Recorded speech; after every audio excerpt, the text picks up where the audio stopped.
फिर कहते हैं शुगर क्यों होती है। लस्सी की जगह पेप्सी ने ले ली। दूध की जगह चीनी से भरपूर जूस का डब्बा आ गया जिसे माँ फीडर में डालकर भी शेर खारों को देने लगी हैं। बासी रोटी के मक्खन लगे रूल यानी गेगेओ की जगह चिकन रूल आ गया है। ताज़े टमाटर और मिर्च की चटनी की जगह केमिकल से महफूज की गई केचप और चिली सॉस आ गई है। सलाद पर लीमू की जगह सनकटुक सिरका आ गया है। मेवो किशमिश से भरपूर पिंजेरियों अलसी की पिनियों तुल के लिडवोहे की जगह केक पेस्ट्रियों और मैदे के केक रसों ने ले ली है। जब से वाइबादी योर्क एसिड बन गया और अजोलिफाइन सून अदरक की जगह जाइलवर्क गोली आ गई है।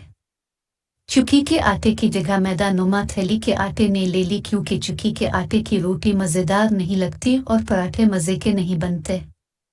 अब बाजरे की मिसी रोटी कोई लस्सी के साथ नहीं खाता। अब घरों में सबसे अहम और मुश्किल सवाल यही है कि आज क्या पका जिसे सब नाक चढ़े बगैर खा लें। अब किसान अपना गन्ना फैक्ट्री को बेच कर आगोर बनाकर सेल करने के बाद खुद शहर से चीनी खरीदने आता है। कभी कभार स्पेशल डिश के तौर पर पकने वाले चावल अब रोजाना के नाश्ते का हिस्सा बन चुके हैं। अब फ्रूट से ज्यादा डब्बे का फ्रूट जूस पिया जाता है। अब बच्चों को लंच में रोटी की बजाय नूडल्स और जाम ब्रेड और सैंडविच देना आम हो गया है। अब कोई मशक्कत वाला काम करके थकन से चूर होने पर गर्म दूध में अंडे फेंट कर नहीं पीता बल्कि चाय के साथ ब्रूफन की गोली खाई जाती है। माँओं के पलों से लिपट लिपट कर भूख लगने की दहाड़े देने वाले बच्चों को अब माँ जबरदस्ती खाना खिलाती है।